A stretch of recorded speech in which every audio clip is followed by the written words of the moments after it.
All right, so for those of you who have just joined us, I am recording this meeting and it is streaming to YouTube, but it is not like it's published anywhere that it's streaming to YouTube. It's basically a venue so that we can record it and we can then send Christina the link so that it can be used in the future for training anyone from the main district, and that so they can be a part of it.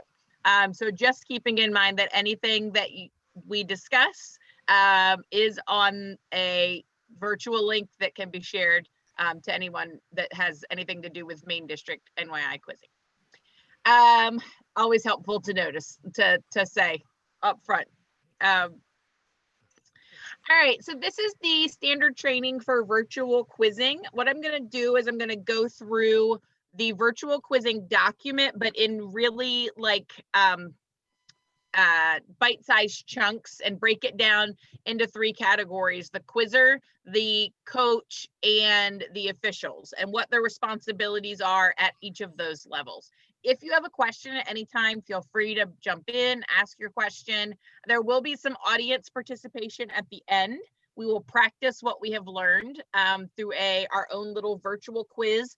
And if any of it seems confusing or a little muddy as we go through this morning, everybody we've done the training with, by the time we get through the talkie talk stuff and then we do the hands-on training at the end, it feels very comfortable with what we've gone through. A couple people in the room, let's see, Laurel coached the team through the virtual field quiz. So she is familiar with the setup. Did anybody watch any of the rounds online? Or have you watched a round of quizzing before? Not just quizzing, the online quizzing. We tried to watch the online quizzing, but it wouldn't link through. Gotcha. Okay. All right. Awesome. Good job. Dan has watched some of it as well. I'm going to see, since I'm streaming to YouTube, if it will let me open the YouTube to watch the sample round. Haven't done that yet, so I don't know if that put me in some vortex. All right, so what to expect today in our training. We will view a portion of a sample round. We're going to talk about the roles of each person involved in the quiz. We're going to talk a little bit about technology that you need. We're going to practice and answer any questions that you may have. So we're going to try to watch a sample round or part of a sample round of virtual quizzing. And we'll see how that works. What I would like you to watch for is the pacing on the round of quizzing. Also note the names of the students on the screens. The chat feature is not visible on the live feed because as the students are typing their numbers in the box, so just know that students are responding by typing a number in the box, and we'll talk about that in a bit. And the Quizmaster knows who jumps based on the person in the chat feature. All right, so let me load up our sample round.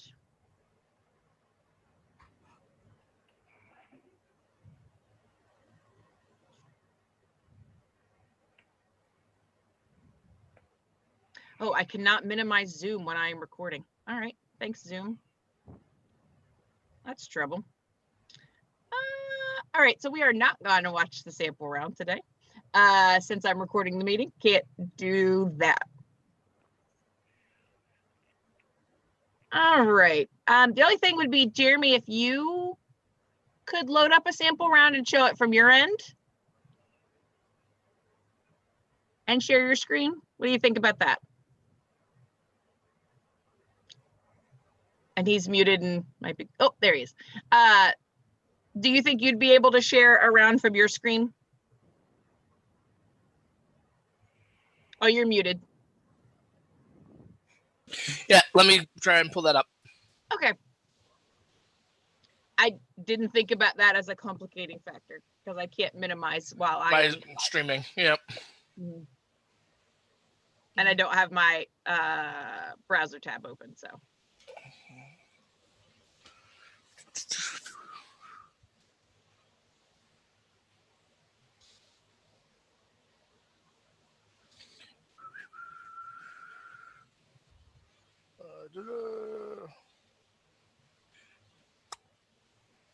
So the answer is I can. I just have to figure out where they are. There we go. Mm-hmm. All right. I'm just going to enable screen sharing. That way you can share. Okay.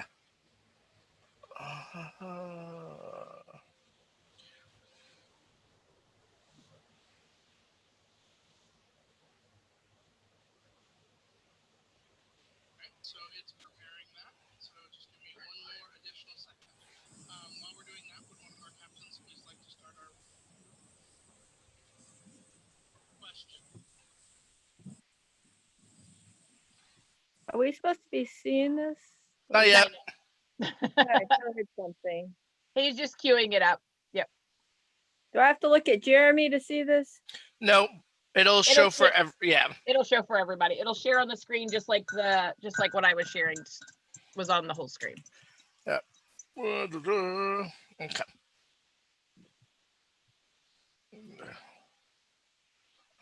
Thanks, Jeremy. I appreciate you doing this on the fly. No problem.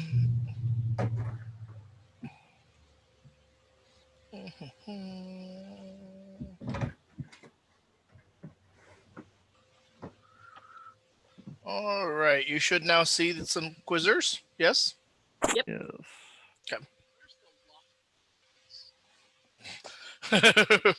One of which I recognize. Catching up with their best. That's nice. I heard Dan.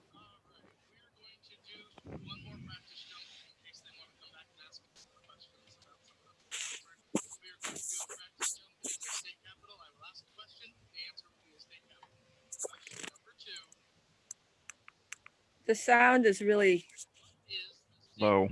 low. Yeah. Faint. The sound is what?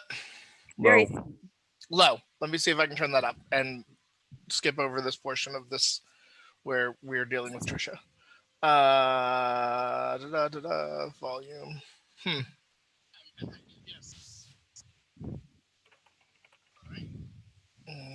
Goes to Izzy.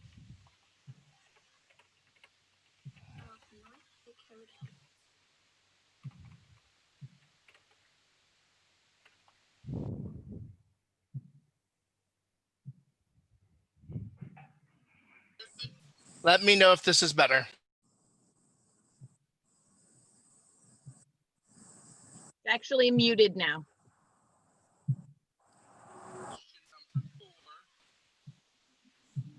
Question. In what book and chapter is the following?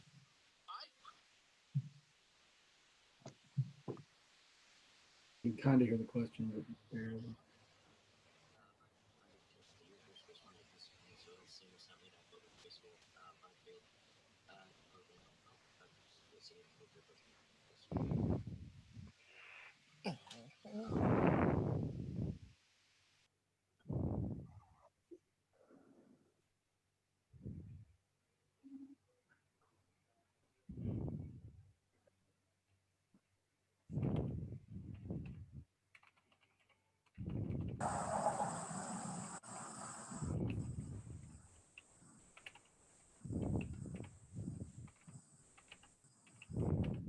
So I think we're actually just going to take a moment. Jeremy, can you pause it?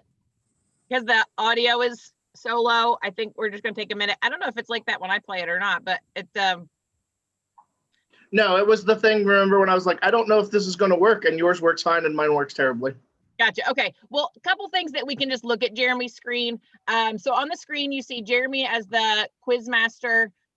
We see the people who are on each of the teams. There's VA, FOF, and Joyful Exiles. Each of them has put their name ahead of their team name ahead of their real name or their coaching name or something like that. You see them on the screen. Throughout the training, you'll see that I tell you your coach should be off camera. And Jill is on camera, so you will see that it goes back and forth, and it's basically whatever the Quizmaster is okay with in his or her room. But this is what the quiz room looks like. Somebody reads the question, the student puts the number in the chat box, and the jump happens. All right, we're gonna go ahead on with the rest of the presentation. Thanks, Jeremy. Does that affect, like with lag time for like gaming, how quickly they can answer? Yeah, we'll talk a bit about that as we move on into the training about the lag time and the perceived lag time and actual lag time. We'll talk a little bit about that. All right, so that's sample round. We'll also do some sample quizzing of our own. And good news is you've all been at an actual quiz, so that's helpful. All right, so this first section is for quizzers, some things that quizzers need to remember. We've developed this quick reference guide for quizzers. We've actually found that if you give the quizzers this 12-step quick reference guide, then it's the most helpful. There's the full virtual quizzing document, which is helpful for directors, for coaches, and for Quizmasters, especially for the Quizmasters. But for the kids, you can really pare it down into this short guide. And this is basically, unless they're a captain, this is just about all they need to know to be successful in virtual quizzing. So the first thing we tell them is to stay with their team. If you're using a schedule with links on it for different rooms, then all they need to do is click on the links, and we will show you a schedule at the end of the presentation. Changing your name to use your quiz name prior to your full name. So like my name on Zoom is Quizmaster Melissa Smith-Moser, and that's kind of how it stays because I use this account the most often for quizzing. When Jeremy jumped in, I don't know if this is still, now his is scorekeeper Jeremy, but when he came in, it was Oil City Joe Smith. And we had him do that one during the Pittsburgh training to show that Oil City was the team name and then the student's name was Joe Smith. The reason we have him do that is because it's really easy then for the scorekeeper and the Quizmaster to both look up at the screen and see what student is talking. Also, when it comes up in the chat, you can see which team has jumped and which student. We have all of the participants except for the Quizmaster mute their audio upon arrival in the room, looking and making sure their video is on and operational, and opening their chat pane. So the 3 things they do when they come into a Zoom room: mute the audio, make sure your video is on, make sure your chat pane is open to talk to the Quizmaster and to answer. Can I interject something? I think it's harder to do it on a phone than it is on a computer. Exactly. Yep. And that's part of what we'll talk about with the technology is the ease of doing it on different kinds of devices for sure. At the onset, they are assigned a number based on their lineup. So the team on the left-hand side is 1 through 5, 5 being the substitute. The team on the right-hand side is 6 through 10, with 10 being the substitute. Even when the substitute comes in, the substitute's number doesn't change. That number is helpful for setting your lineup, but it's also helpful that that's the number that the kids put in the chat feature, and you'll see that in a bit. You're going to type your number into the chat window, text entry field, but don't click enter. This is kind of like setting your light so that you're ready to jump. The Quizmaster, Jeremy, if you can demonstrate this in the chat so everybody can see it as I'm talking about it. The Quizmaster is going to use the regular cadence. They're going to say question number 1 will be a general question, question number 1, question. And they're going to drop dashes into the chat. That is basically like when the Quizmaster lifts their finger off of the light. So whoever jumps past that point either gets a foul or that's their question. You jump by hitting enter. So if your number is number 1, you would click enter when it's time for you to jump. The Quizmaster recognizes you. You unmute your mic and answer. The clock starts once you are recognized, because sometimes it does take a minute to recognize the correct jumper if all 10 students are jumping at one time, or all 8 students are jumping at one time. Once you've given your answer, you remute your mic and reset your number by typing it in the chat box and wait for the Quizmaster. That just helps you to get set for the next question. Some students do it as soon as they've answered, like if it's wrong, they go ahead and do it during the bonus. Some students wait till during the between time. This quick reference guide, I thought I had sent it out to you guys in a link before. Carrie said she couldn't find it, so I'm going to send this 1-pager out to you guys again as a full district director group so that you can give this to students. While it is embedded in the virtual quiz guide, it is also handy for kids just to have this so they don't get weighted down with all of the verbiage. Some pointers for quizzers. You will find that these pointers kind of translate over to coaches and officials. So some of them, as we go through, I will skip those points, but this presentation is broken down in a way that quizzers could just watch this portion, coaches could just watch their portion, and officials could just watch their portion. For quizzers, they should speak clearly, as should everybody, so that they can be heard by the Quizmaster. Some of that may be impeded by microphone or things like that. And those are things that they just need to work with the Quizmaster in the room. One of the differences for online quizzing is the challenging and appeal process. If they're the captain and they would like to challenge, what they're going to do is they're going to say challenge, challenge, challenge until the Quizmaster recognizes them, which seems pretty annoying. But here is the rationale behind that, is that there's a lot going on in a virtual quiz room. In a traditional in-person quiz room, the quizzer stands up and everybody in the room stops because they know that there could be a challenge or appeal coming. There's not that same visual in this format. So if they repeat challenge, challenge, challenge, or appeal, appeal, appeal, then everybody in the room knows to not have conversation over the microphones and wait for the individual to decide whether they want to challenge. They can say withdrawn if they decide not to. Just like you can stand at a quiz and then sit down and decide not to challenge. There are less penalties, less severe penalties in virtual quizzing because the quizzer needs to stop the action right away in the virtual format. So they can say withdrawn if they decide not to challenge or appeal. If you are in a house where there are other quizzers, coaches, officials, it's important to be in separate rooms of the house, or at least make sure that there's some kind of headphone barrier or something like that, so that you are not getting interference from others or getting feedback. If you've ever been in a Zoom or a different call, like say Dan and Christina were in the same room and both had their devices on at the same time, I would be getting an echo from the feedback from their computers. So it's important that people are in different rooms. If two students, and we've had this before, have to be in the same room, we had a parent who doesn't allow their child to be on a computer without being supervised. And she had two students in the house. So she had them both at the dining room table. Both of the kids were on the same team. So one had their audio, one had their computer unmuted and one had their computer muted so that there was not feedback. And they could both jump at the same time and the microphone was on to pick them up, but their computer was, one computer was muted and one computer was not.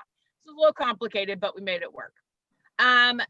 Zoom does offer the ability to have backgrounds and they're super fun to use. Some of the kids use backgrounds. You can see Jeremy has a background today.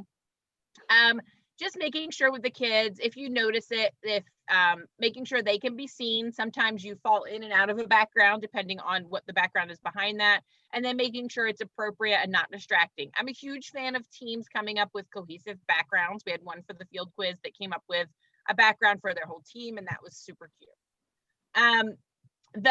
One of the things on every one of these like introductory slides that you will see is be patient with the technology.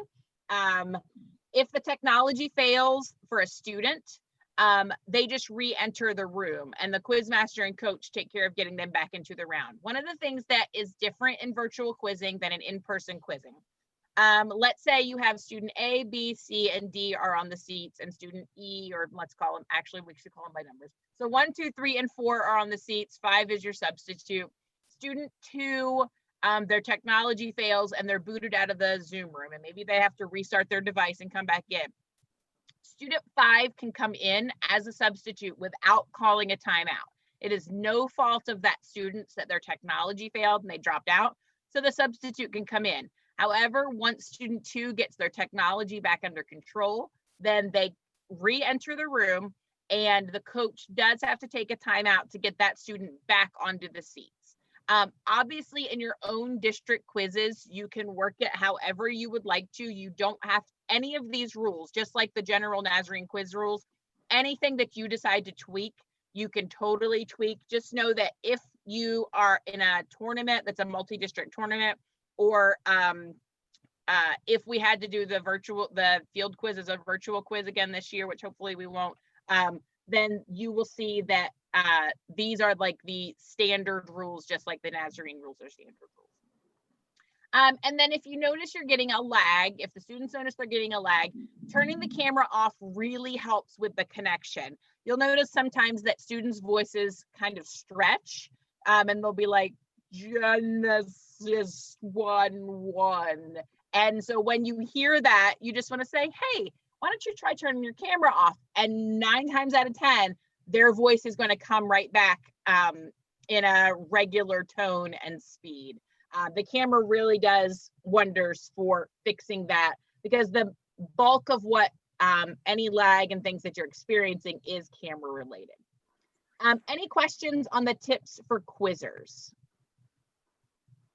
What happens if, you know, you only have 2 timeouts per quiz, but somebody's technology might fail more than twice and you can't get them back in then? So, and that's where the flexibility is. You'll see it in the coaches and in the Quizmaster section that we always err on the side of grace for the quizzer. And if a kid is having significant technology issues, then figuring out ways to combat that, or you just say like, we're going to wait and see if they can get back in and then put my sub in later. And with this being, if you have to do this as your district, you can create some more flexible rules for that happening. Yeah, as a quizmaster, if someone's dropped out twice and we're not behind, I might take a minute to help them troubleshoot after they've dropped out twice to see if there isn't a way around it and to see if we can't fix it. So it's kind of also on the adults. As a coach, if you have had a kid that's dropped out twice, I might call their cell phone and just see what I can do to assist them in troubleshooting their technology. Except for they know more about it than I do. Yes. Right. So I might have someone in the room who is more qualified call them to assist with the troubleshooting. But the thing about it is, if you're doing virtual practices in preparation for a virtual quiz, most of the kids will have the system down fairly pat in terms of the technology, and they'll know how to troubleshoot it. They'll know where to sit and what works best and what are the issues with their Wi-Fi and all of those things. Yakima on Metro has told her kids that they need to walk around their house and find their sweet spot. And what she means by sweet spot is the spot in their house that has the best Wi-Fi or data connection, because she has kids that are on cell phones or on tablets and on computers, like a variety of technology. They're doing their whole season in virtual. So she had a practice day before their first day. So we helped her with that. And she was like, this is the day where you find your best Wi-Fi. And I could see the kids, I don't know if Jeremy could or not, I could see the kids walking to get better connections in their house and things like that, and finding that sweet spot. Part of the combating the technology issues is if you know you're going to have to go to a virtual format at any point, encouraging local programs, or even as a district, you guys are small enough to schedule a night where you have virtual quiz practice all together, and getting used to the technology and working out those troubleshooting things.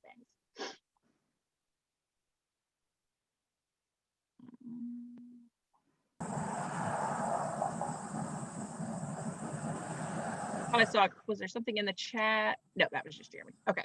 All right, we are going to move on to Jeremy. Yeah. Sorry, so my chat's not on my screen, so I can't tell who was what. All right, so the next section is coaching tips. You will see down here that I say help your students have fun, support them, and be patient with the technology. Coaching in a digital format, a couple of these things, like I told you, were repetitive, making sure you have your own space. If your technology as a coach fails, just re-enter the room. Making sure you have a capable captain in that regard is important.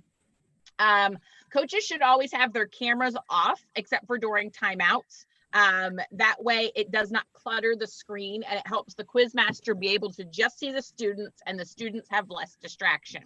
I also would say for the students that I would encourage them to have their Zoom in a speaker view as opposed to a tiled view or a grid view.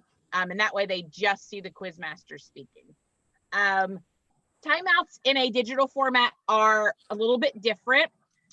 We did our timeouts as 2 minutes long. So first, the team who called the timeout gets to talk out loud during the first minute. The other team can use back channel communication if they desire to do so. What we mean by back channel communication could be a text message, group thread, Facebook Messenger, Instagram Messenger, Skype, GoToMeeting, any of those things. I mean, a phone call, an old school phone call as well, like a group call, put it on 3-way. So it could be any of those back channel communications. And then in the second minute, the scorekeeper switches the kids out, and they get the other minute to talk out loud on the screen if they want to. We had several teams that were just like, we're just going to do all of our 2 minutes on back channel, and give them that time. The 2 minutes also gives you time as a Quizmaster to kind of like turn your camera off, mute, and not walk away, but kind of back up, because it is a heavy load on the Quizmaster maintaining a positive tenor all day long in a virtual format. I did some PD for work this week, some professional development, and it was really exhausting because it felt flat. Like I was watching the screen and it wasn't as interactive as typically would be. So we want to make sure that we come back that for quizzers and for coaches and scorekeepers, and the students as well. So there are a couple of options on the Zoom features. They do offer a breakout room. The only problem with breakout rooms is that if you have students who are using Chromebooks, they can't utilize breakout rooms. So it is not accessible to everyone. And then the person who is hosting the Zoom room also has to have the functionality of using a breakout room. If you are curious about how breakout rooms work, we can talk about that in a different session. I do not have mine enabled because we have students who use a variety of technologies. So I do not offer breakout rooms in my room because I find them restrictive. This method tends to work okay. It is not perfect, and you will hear that it's not perfect. The Quizmaster does mute their device. So like if I were in this round, I would mute my whole computer so that I can't hear what's going on. The premise in that is that if I'm bleeding words, then you as a coach should be able to say, Melissa's giving you 2 additional words. You can kind of go a little harder on your jump. And the scorekeeper is the one that moves people in and out of those 2 minutes. There was, I don't remember what it was, but when I muted my my device during the timeouts, I could still hear the other team talking very faintly, and Daniel fixed it for me, but I don't remember. I had to do something else other than mute it in order to stop that, and I can't remember what it was he did. Yeah, I have that same issue with my iPhone. It won't let me completely mute Zoom. It's weird. Like I've tried to turn the volume all the way down and it won't let me do that at all. And Maddox also fixed mine. So our smart children know how to do all those things. Yeah, I don't remember what he did, but it was I muted it a different way, and it whatever he told me to do, turned the volume totally off. But I'll just have to ask him again because I don't remember what it was. In coaching in a digital format, it should feel like you're coaching in an actual like in-person format. Encouraging the quizzers, using the mic between questions, just like you would in a normal quiz. This is part of the thing that's important about virtual quizzing. You will hear a lot of the kids say, and a lot of the adults say, oh, it just doesn't feel the same. It shouldn't feel the same because it's not the same, because this is a replacement or a substitute for the in-person quiz when we can't get together. But it is by no means as awesome. So we should try to make it as awesome as possible by integrating those things into the virtual quiz as coaches that make the kids feel at home and make the kids engaged and excited to be there. So team cheers, little signs. There were lots of coaches that had little cards that they would put up like, way to go, Bethany, way to go, kiddo, you're doing great job, teamwork, third person bonus, things that they could add in to make it more engaging. The coach also helps to keep the quiz flowing and within time limits. They help with the keeping the technology flowing by using the substitute rule. We talked about back channels, the private messaging feature on Zoom. So on Zoom, you will see when you open your chat, you can message everyone or you can just message someone. So I could like just send Laurel a message. You can do that during timeouts, but not during the quiz. And some of the kids may need a reminder on that. They really like that messaging feature where they can message each other privately. And that can be used during timeouts to talk, but not during the quizzes. The only exception to that is if a student needs to like message the Quizmaster or their coach privately and say like, I can't hear, or I need you to slow down, or not slow down necessarily, but you know what I mean? Like there's something that's an issue that needs to be addressed, but not publicly. Like I feel sick, I'm going to log off, things like that. Someone's computer has dropped out. Yes. And Sometimes when multiple kids are in the same home, they will know that so-and-so has an issue with their computer, and they're the ones that's responsible for messaging it. The coaches will assign the numbers, and they are sent to the Quizmaster and scorekeeper privately at the beginning as the lineup, just like you wouldn't like broadcast your lineup. You send them privately at the beginning of the round. And then the coaches are responsible for checking the scores with the scorekeeper at the end of the round. Any questions on the coaching part of it? The coaching is a lot harder this way. Indeed. Yep. You sometimes might have to break your barriers of not being an out loud coach. So Jeremy and I have a benefit as we're out loud coaches. We're like, take it hard. And so that's how we coach in person. And I have not had to coach on this format yet. So I am interested to see how I do with it. I've only done the Quizmastering part of it, but part of the problem I found is, fiddling with the technology is because you've only got a few seconds to blurt out a sentence to somebody. And by the time you figure out how to turn on your microphone and you've lost the chance because they started the next question. I mean, things like that are just, fiddly problems and time. Yeah. It's harder. One of the things that's come up in our training and in our district director meetings was encouraging your Quizmasters to take a beat between questions. It's natural when we're in person because like people like joke and talk between questions on the seats, but in this format, it's not that natural. So working on just like taking that beat between questions to make sure that people have the opportunity to say something into the microphone if they want to. So that's one of the things with the pacing that the Quizmaster can help with, is taking those breaks between questions. Right. And in person, you can just, you got 2 seconds, you can blur it out, next jump Mariah, or whatever, and it just, Yeah. Yep. It doesn't work so easily this way. Oh my gosh, yes. Like, where is that unmute button? It's disappeared. I feel you. Because like when I'm in screen share here, it's like when I was looking for my message earlier, I was like, had to go up and make it reappear. And I've never felt as old as I do learning new technology. It's not super great.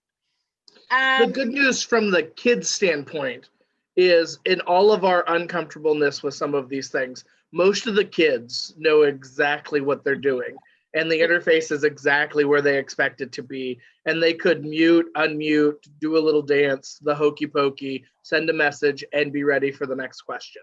So it's really about the adults getting kind of in a position where we can deliver the service in the same way. Yeah. And I think, like I said, easier on the computer than the phone, but my computer doesn't have a mic, so I kind of have to use the phone. And you're sitting there like, where's the screen, where's the button? Everything just disappears when you want it. Yeah. Jeremy has a great troubleshooting tip on that one, Laurel. Yes, so you could actually join the Zoom meeting from your computer, even without the microphone, and then just call in on your telephone. Then you're able to use your computer's interface for all of the chat, the things like that. And you would just use your... What you just said. Say that one more time. It's time to get Daniel to give me some technology lessons. That's probably what. Yeah, because 100% Daniel would be able to like figure that out. Like, okay, Mom, you just join here. Even though you don't have a microphone, you can see and interact in the chat feature.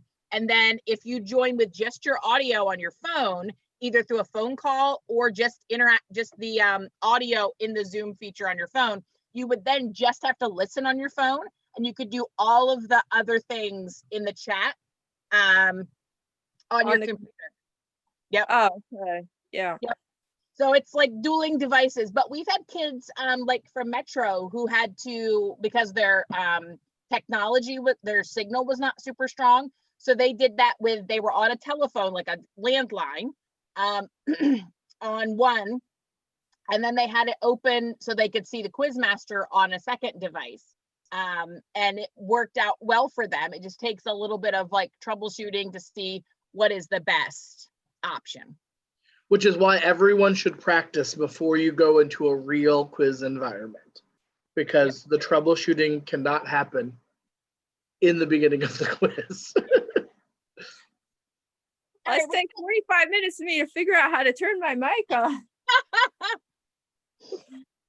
All right, we're going to talk about the officials at this point. Well, I don't remember if you addressed this or not. Like now in a real quiz, in between questions, as a coach, I might go, I might be some distance from my kids, but I've got like 5 seconds and I can go up to them and give them either individually or together a private message that the others can't hear. So I'm wondering about using like the chat feature in between questions to say, so that I can say, this quizzer, I want you to take this next question without everybody else hearing, which is something that I would do in a quiz, or telling the whole team instructions, like this next question is so-and-so's, don't jump on it. Is that appropriate? So the way that it's been designed in the guidance is not to use the private messaging feature during quizzing. And the reason that we've done that is because then kids private message each other during the jumping portion of it. And it's mostly an integrity decision on that. Because those things are important though, like telling the kids like this one, you're a 30-pointer, you've got to be the 30-pointer. I think that there are ways to maybe address that in the system, like only coaches can utilize the private messaging feature between questions, students can't. And then it also just has to be on the honor system. Jeremy, do you have a take on that? Yeah, the other thing that I would say on the private messaging feature, the danger in it is when you private message someone, their chat auto defaults back to responding to the private message and not to everyone. And so if you private message your quizzer and your quizzer doesn't remember to switch their chat back to everyone, then they miss an opportunity to jump, because when they jump, they're going to private message only you. So if you can do something symbolic that will allow them. So if I were coaching, I would have something like Daniel's red, someone else's blue. And I would just, so that way they would know. If I hold up a colored symbol, that's only that quizzer, right? So that way I can give them a visual cue without necessarily breaking audio or without having to send a private chat. It'll also be faster. But our videos are supposed to be off. Yeah, but you're allowed to encourage your quizzers. So you can jump your video on, give them a good job, do this, turn your video back off, right? And if you saw, like Jill was in my room and her video was on because there was no one who was having technology issues, and she asked if she could leave her video on. The reason we have the coaches off is for clutter and also to reduce the amount of bandwidth, right? But that's a decision you can make locally. So if Christina decides that like, hey, we were gonna have all of our coaches have our video on, we only have teams of 3, right? Then that's an adaptation that you can work through, right? So again, it's about finding a balance and making the technology work for us as opposed to against us. So those would be my 2 suggestions.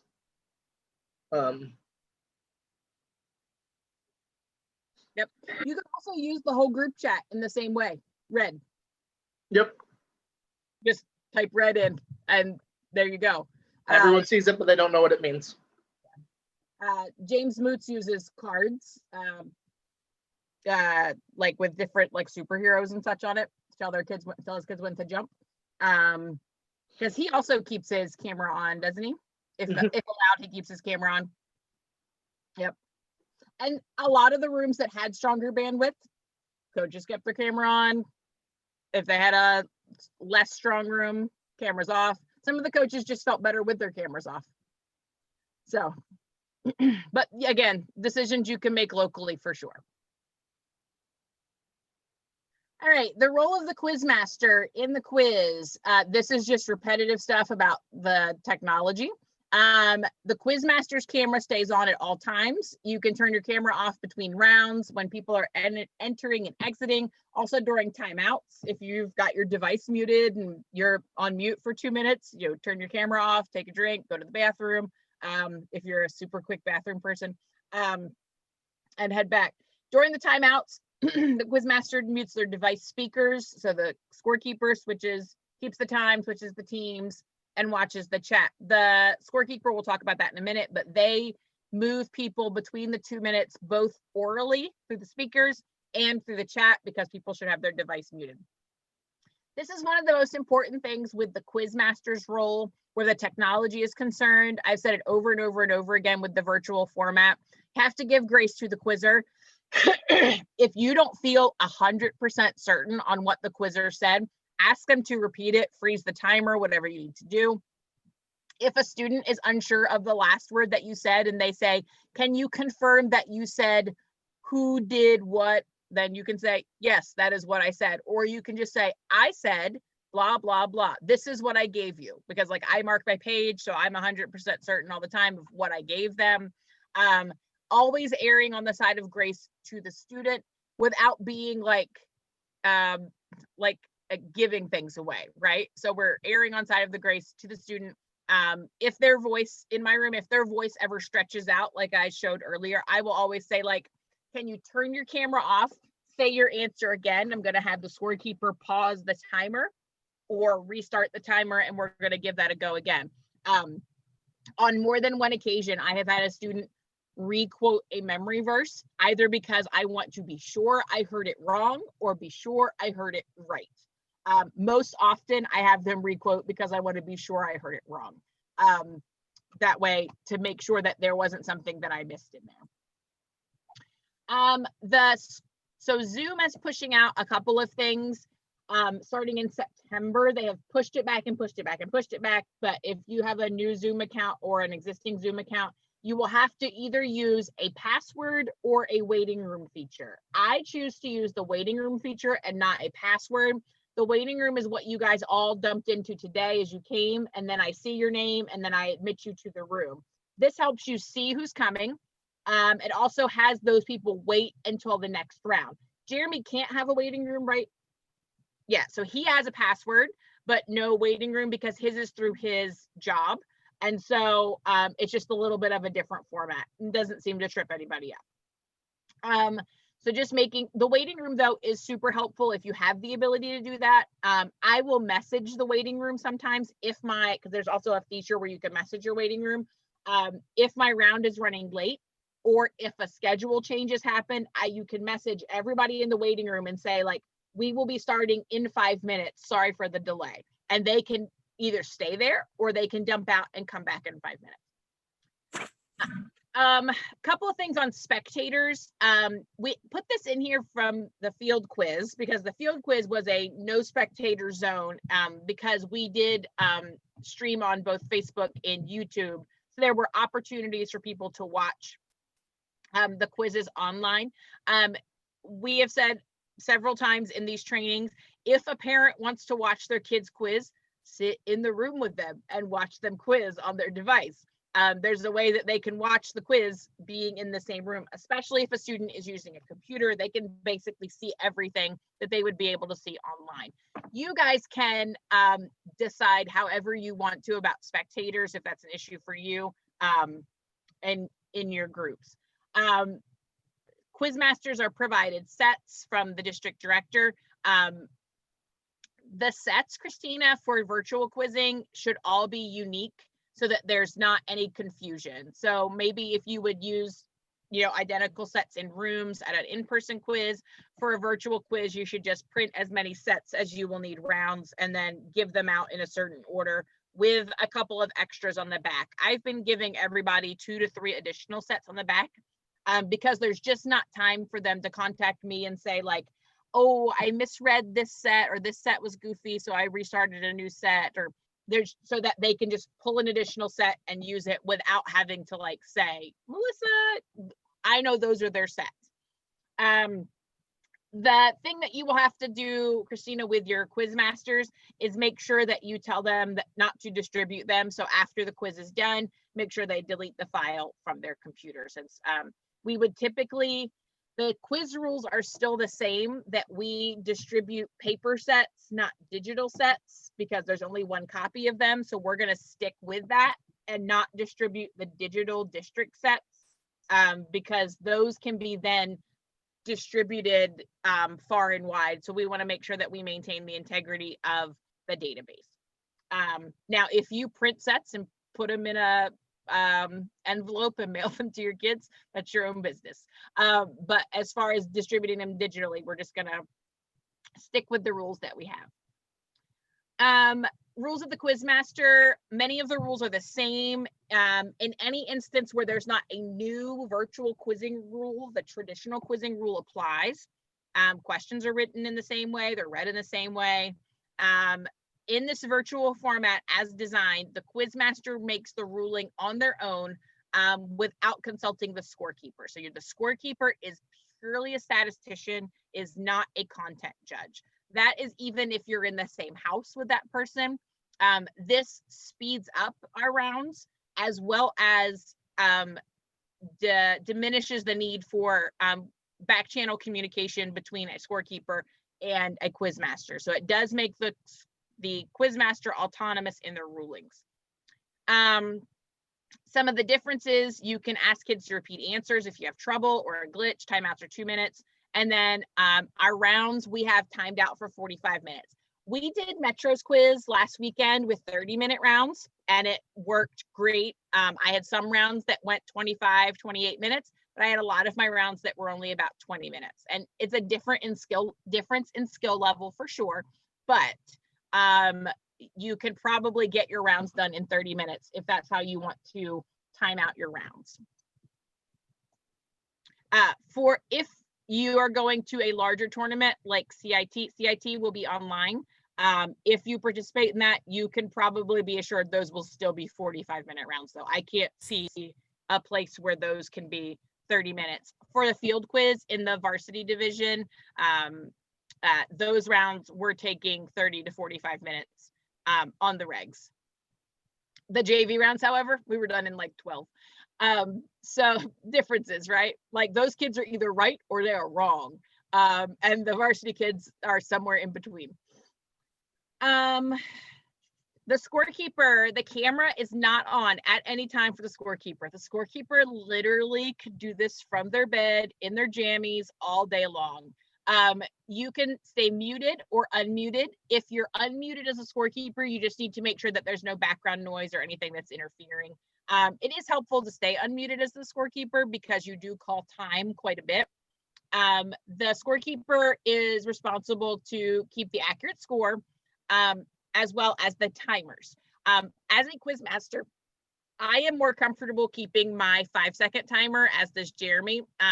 It's just easier because it's such a short timer. Laurel was mentioning in the muting and unmuting, it takes that much time and it adds on to the 5 seconds with the scorekeeper doing the 5-second timer. And then the scorekeeper keeps the 30-second timer. The scorekeeper should announce the time loudly. Some scorekeepers have a timer set by their speakers that makes a chime, but they also say time with it, but it becomes normal for the kids to hear that chimer.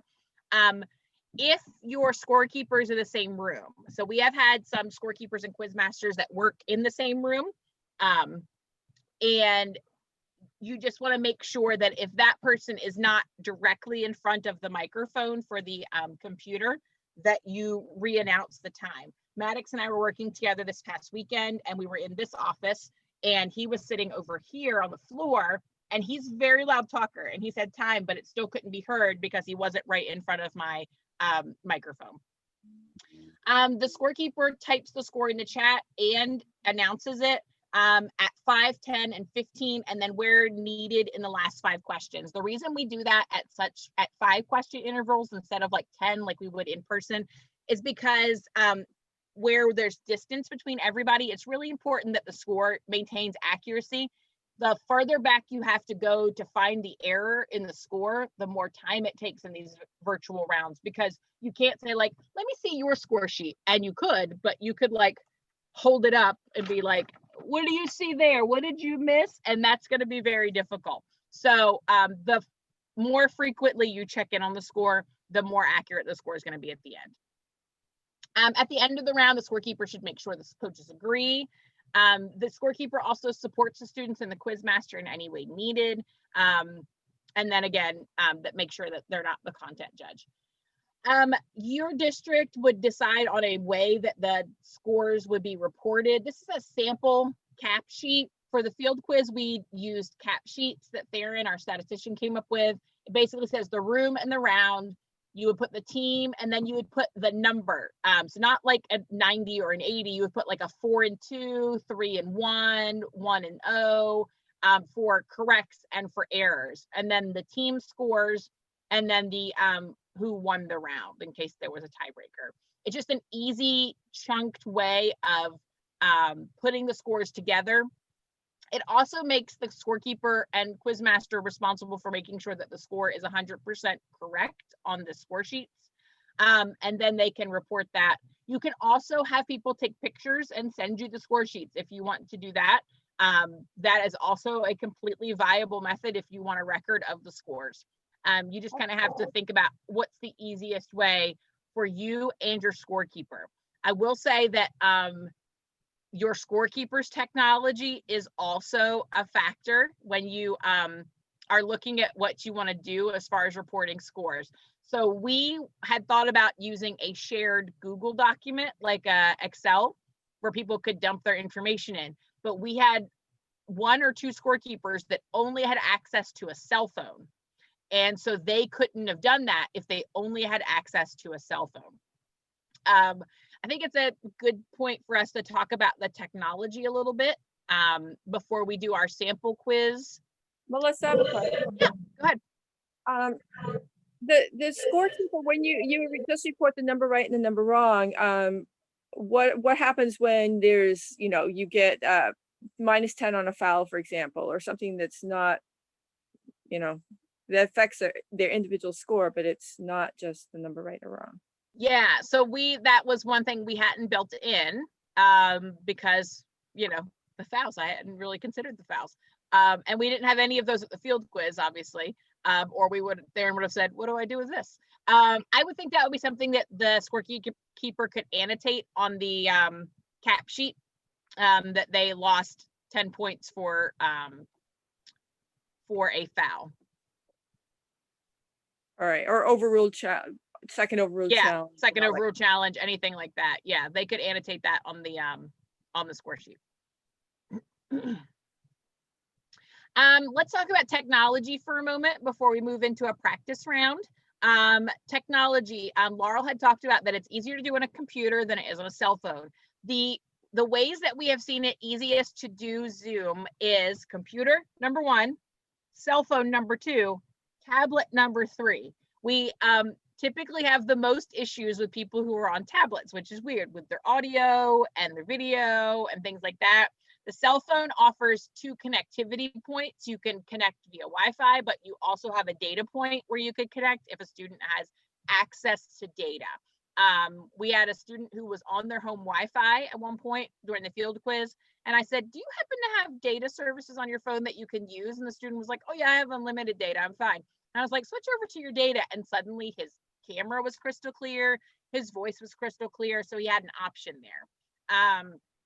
So obviously your kids are going to be way more comfortable if they're on a computer, because if you're on a computer now, there's the screen, there's the keyboard, you have all the functionality.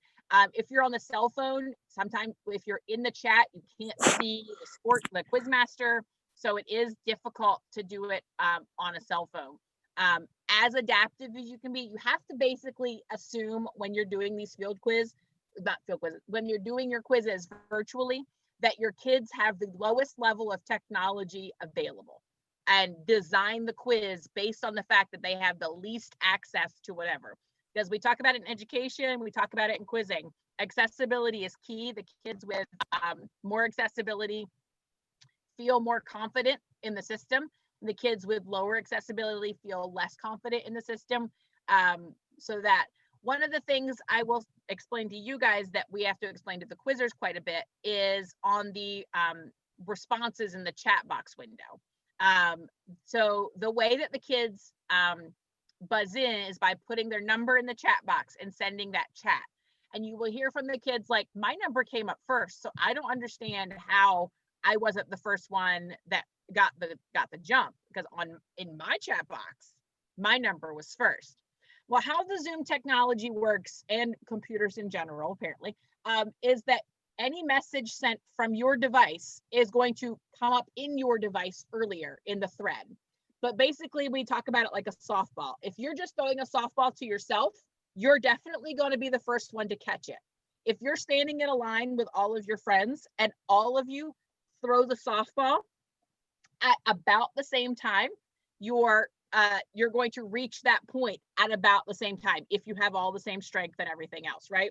So the messages going to the Quizmaster without the Quizmaster sending messages out is the most reliable way to get those messages to all go to one point and it be like a standard or objective third party who gets the messages. So the kids are always going to see their number come up first because your computer is always going to recognize that you have sent a message. My computer or whomever is the Quizmaster is the official record of what numbers come up, because they are not the computer that is sending the message. They are only receiving and not sending. So you'll hear the kids over and over like, oh, this can't be reliable because my number came up first. Well, yeah, Holmes, that's your computer. It's going to come up first. Anything on the technology that you wanted to talk about, Jeremy? No, I think you hit it. From a technology standpoint, the only thing I might add is that you should troubleshoot everyone ahead of the first quiz. None of those things should happen on the fly. You should take an opportunity. The minute you know you're going to have to do a virtual quiz, your local coaches should be having practice in a virtual format to get them settled into the system. And the Quizmasters reading questions. If you have Quizmasters that are not you guys and that will be doing Quizmastering for you, for them to read as many questions in the digital format as possible, because it is so easy. The very first time I did it, I was like bleeding, like I had been cut. Like all of the words were just coming out of my mouth, because you have to both watch the chat and your questions at the same time. And there are a couple of different ways that you can do that as a Quizmaster. I still like my paper questions because I like to write all over them and track my according tos and things like that. So if this was my sheet of questions, I fold mine in half with my 1 through 10, and 11 through 20.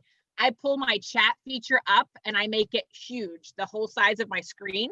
And I basically take my questions and I put them directly underneath where the chat feature would visually alert me that somebody has jumped. And you'll see when we do our practice that you'll see when they roll up. Jeremy does it differently. He pulls the questions up digitally, hits the Word document, and then he lays the chat over top of his Word document and pulls the question so that both of those things are lined up. Both are super effective ways to do it. But you think at this point, Jeremy and I, before the field quiz, spent about 15 hours practicing reading questions. And then we've done the field quiz, and then we've trained all the people. So like I tell people all the time, you'll see when Jeremy does the sample, Jeremy is currently our brand standard because his room is very similar to an actual room. The kids in his room can split a verse on an according to without like button mashing or doing anything like that. They can get the jump in an accurate fashion. Others who are bleeding words or who are not watching that chat feature accurately, they're giving the kids 3 to 6 words after they jump. And the kids are jumping on the first word with the assurance that they're going to get 3 or 6 additional words. In my room, in Jeremy's room, and in some others' room as well, who have done a really great job of practicing. You just don't get that because we have done the practice and put the work in. And the kids will come from a room where they're getting a bleed into one of our rooms and they get hung on a what? And that's all they get. So the kids can't get used to one style or another because they are going to get it differently based on how much the Quizmaster has practiced. Yeah, Alright. I would also add real quick that if you have anyone who's really good with a red box, that it will feel very similar to quiz mastering with a red box because Yeah. no auditory beep occurs. And so you're having to watch for the chat box to move. Those of us who were trained blue box style and are used to a beep and all of those other things will not be quite as ready and will need more additional practice. All right, so we're going to do a practice round because I want to be respectful of your time this morning. And this is about a 90-minute training, so we're right on tap for where we should be. We're going to do a practice round. Jeremy is going to Quizmaster, and he is going to ask you some general Bible trivia. So I would like you all first to actually, I'm going to let Jeremy walk you through what a typical round would look like in his room, starting from checking your lights and checking your numbers. Yep. Audio numbers, yeah. The first thing I'm going to have you do is I'm going to have you open your chat feature. If you don't know where that is, if you hit Alt and H on your computer, it will open your chat. And then if everybody could just send me a quick chat, let me know that they are there. Great, Dan. Good job. Eric, okay, good. Laurel, great. Christina, great. All right. The next thing that would happen is we would assign you all bib numbers. Yep. The bib numbers would be assigned based on the lineups. So we're just going to pretend like I've received lineups from your coaches. I'm going to make Christina 1, Laurel 2, Dan 3, Eric and company 4. Okay. So on my phone here, I can't see you and the chat at the same time. No, so that's one of the downsides of working on a cell phone is you won't be able to see the video. You'll only be able to see the chat. And we had several kids do that at the field quiz. You lose a little bit on the video front. We can always see you though, Laurel. So that's something to be mindful of, even after you cannot see us. But yes, you'll only be able to see the chat portion when you're on a cell phone device. So if everybody could hit their number in the chat box, that would be great. You should have your number. Yep, Dan, good. Good, great. All right, we'll do a quick audio check. So I'll say your number. You say hi, Christina. Hi. Great. Let's do Dan. Hi. Great. Laurel. Hi. Great. And Eric. Me specifically or Tasha? That you all are one unit at this point, so you all are gonna work together as you have one chat feature. So either of you is fine on the answer. I would go with whomever actually knows the answer to the question. That's going to be Tasha. You know, I can't mute this during the question while I'm on my phone, can I? I mean, I can't mute myself. You can. I can also mute you, which is nope. I can't mute you because I'm not the host. Yeah. Trust her to stay quiet. Exactly. Daniel's practicing the Be piano. quiet. You'll have to deal with it. All right. All right. So we will do general Bible trivia. Question number 1 is going to be a general question. Question number 1. Question. How many books are there in the New? That is Laurel.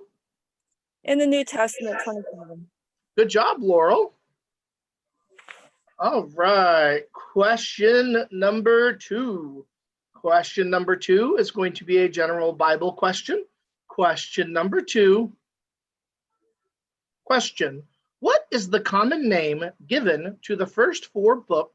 Dan?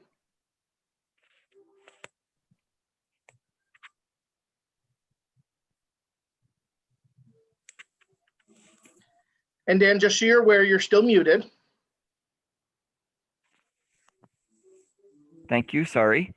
First 4 books of the New Testament, the Gospels. That is correct. Good job. Question number 3 is going to be a general Bible question. Question number 3. Question. Who wrote most of the books? Dan, please finish. Who wrote most of the books in the New Testament? Paul. Great. These are the fastest jumps we've had on these, Jeremy. By far the Dan keeps fastest jump. beating me out. All right. Question number 5 is a general Bible question. Question number 5. Question. Who wrote the book of Acts? Dan? Luke. That is correct. All right. We got to practice beating Dan on this. Uh-huh.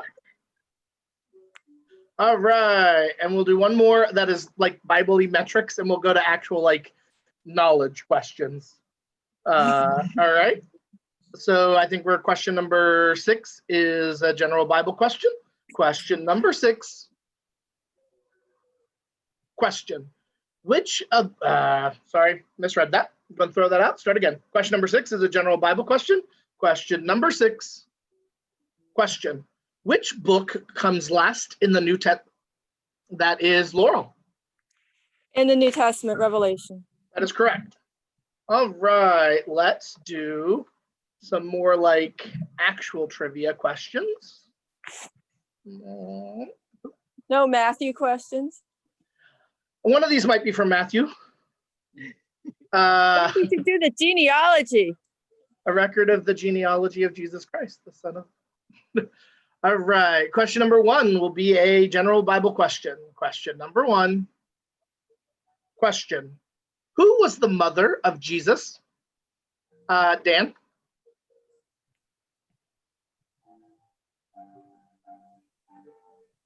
You're muted, Dan.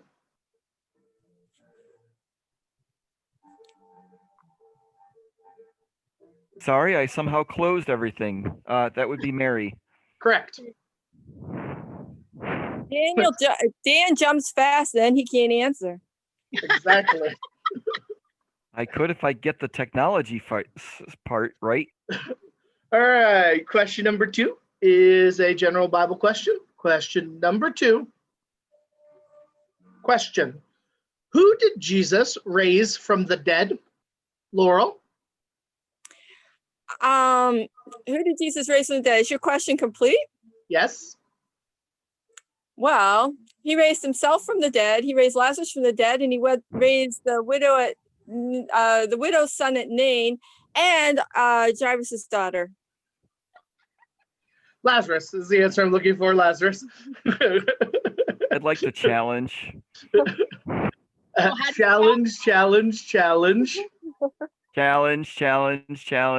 Challenge. Dan, please state the basis of your challenge. The basis of my challenge is this: within a person-specific context, Jesus did not raise himself from the dead. God raised Jesus from the dead.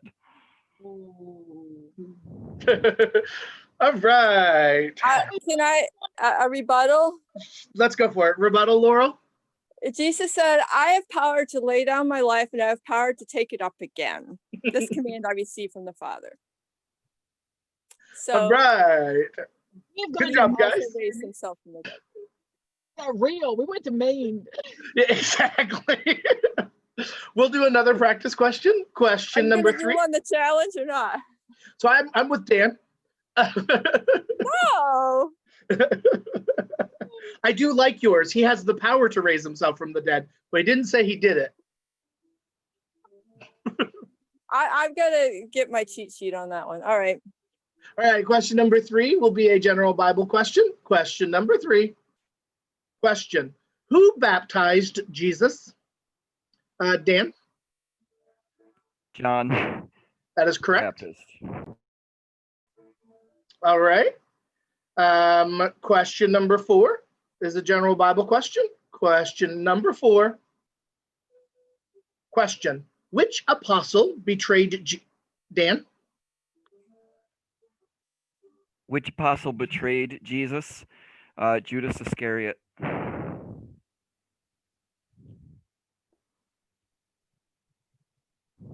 Which apostle betrayed Jesus with a kiss? He betrayed him with a kiss in the Garden of Gethsemane for 30 pieces of silver. That is correct. Melissa had just called time, I think. But we'll go ahead and give that to you. All right, last question. This is your time, guys. Question is a general question. Question. Who was converted on the road, Laurel? I needed to pre-jump. That's the clue.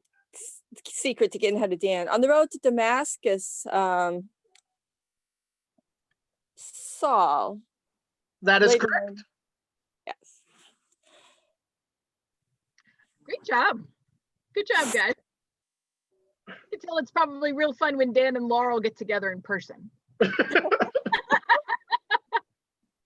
We have to keep the other kids honest, right, Dan? There you go. All right, what other questions do you guys have, or what can we help you with in our last few minutes together? I think the only thing that comes to my mind is regarding the technology. I'm not familiar with Zoom really. Is it server based? Anyone know? That's you, Jeremy. I have no idea. The reason I ask is because your quizzers would understand the concept of ping. In the same way that a gamer plays a game, they're going to see something that isn't necessarily reality because of ping. And if it's server based, it's got to bounce off the server. And so if you guys are working off a server, then what you're seeing is true. If it's working off, I'm not sure what the wording is, but if it's going direct to computer, then it's going to be completely proximity based. So whoever's closest to you is necessarily going to have an advantage. But if it's server based, then the Quizmaster is the only one seeing it in real time. Everyone else is affected by ping. That is So I interesting. actually think you are well above the technology understanding of even most of the children, unless they play games, right? Unless they're gamers. I think they just haven't made that connection, but if they were told that, most of them would get that immediately. Yeah, I think that's a great explanation for it, for sure. Because the proximity definitely has zero impact on it. So I have a question. In order to be a Quizmaster, do I need something else other than, I mean, you have to set up your own chat room or what, that's something different than me just saying, clicking on this link and joining this thing. That's a great question. So you don't actually have, so Quizmasters don't have to have their own Zoom room, but somebody has to have a Zoom room.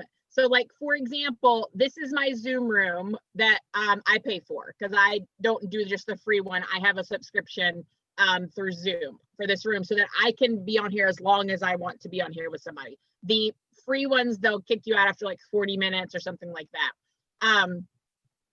But I could assign you as the host of this room, Laurel, and then you would have control over my room, even if I left the meeting. So you would then be the host of the room. So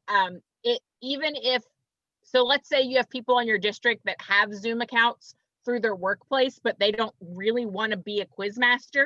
You just need them to loan you their Zoom account for the day and make you the host. So like the kids from the field that get on here and play Among Us, I think Daniel and Mike and a bunch of them get on here and play Among Us sometimes. Like Mike Basco and I initiate a Zoom, I make him the host, and then I log out because I don't want any part of that. But then the kids use my Zoom account for as long as they want to. So you just need people who have Zoom accounts that are available on the day that you're doing your quiz. So I don't need to download stuff onto some app on my phone or whatever to do that. Other than I have the Zoom app, but I mean, that's Right. all. No, you don't need anything else besides the Zoom app. That would be it. So like, for example, if you guys were doing a quiz on a day where I am not using my Zoom account for a quiz, I could log Christina or Dan in, make them the host, and then dip out. And that would be an efficient way to use shared resources, because the field pays for this Zoom account. So it is accessible on any Saturday when I'm not currently using it to help facilitate another quiz. yeah, and she also says people, but something to also think about is that some of your churches might also have Zoom accounts depending on what's going on. And so you could also use a church Zoom account if they are not using it on a Saturday. Indeed. Your district also probably has a Zoom account at this point. Most of the districts do. Sometimes your NYI even has their own Zoom account for meetings and things like that. So those are definitely resources. You think about like when you're planning and your plan B, basically, because your plan A is currently in person, I think, right? and then this is your plan B. So for your plan B, you say, I need access to 3 Zoom accounts or 4 Zoom accounts, whatever you would need on these Saturdays. So you just say, like, my plan B is virtual. So can I tentatively reserve this Zoom account? And so, So like, each Quizmaster needs a Zoom account, basically. Yes. Yes. And we did talk about that Quizmaster can use the free version. It is not the best scenario, as you have to restart the room every 40 minutes. And it's giving the links out is a little more complicated. Jeremy's going to share a schedule. You got my message, right, Jeremy, that I can't access my schedule? Oh, I had not, but I can do that. Yep. Okay. Yeah, Jeremy's going to pull up a sample schedule to show us. Laura will have seen this from the field quiz, but it's basically a sample schedule. So you can see how we format the schedule. And we'll look at the difference between what it would look like if you used a free account. You can use the free account. It is not teen and user friendly at all.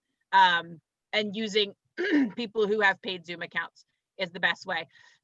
Some of the districts who are doing this for the long haul, or at least through January, have secured paid Zoom accounts and with their quizzing budget, as they won't have to pay for officials' lunches or lunches in general and things like that. They're taking those funds and transferring them over to paying for Zoom accounts for an X number of Quizmasters.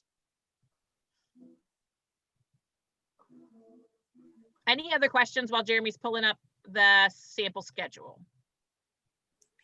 Yeah, how does the Quizmaster set up the, to see everybody and read the questions and everything? Is it?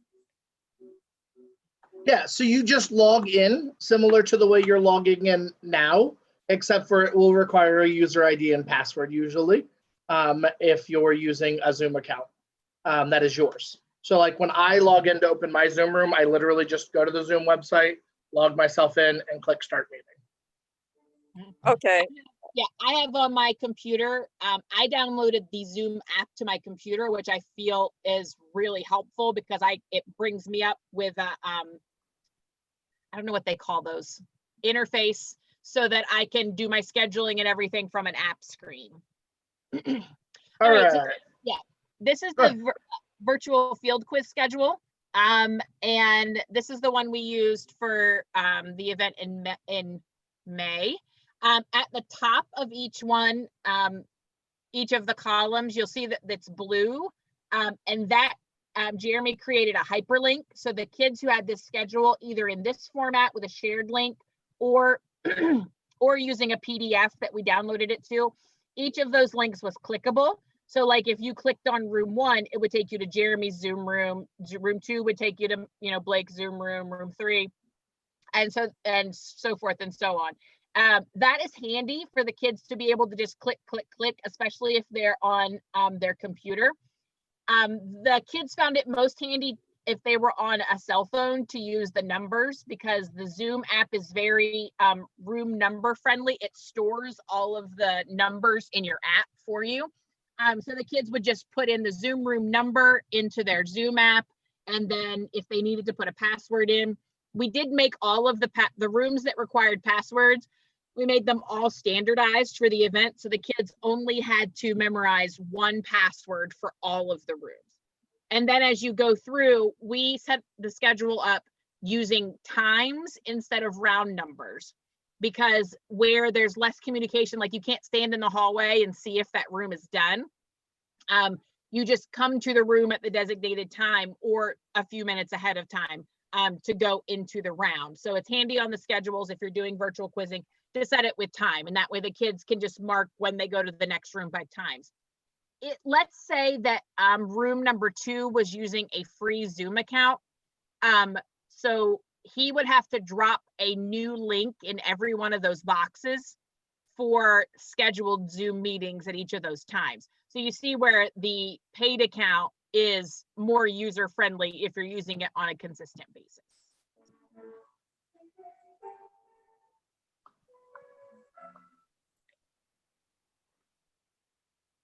Any other questions? If you have questions about Zoom specifically and how to navigate Zoom. There are a lot of YouTube tutorials on Zoom that are super duper helpful, as Jeremy and I have had to learn a lot about Zoom in the last 5 months. We have done a lot of like Zoom tutorials, Googling, how do you do this? How do you do that? Because some things you can adjust in this view. Some things you have to go into your web portal and do certain things. And we have walked a lot of people through a lot of things that I didn't think that I would ever have to do.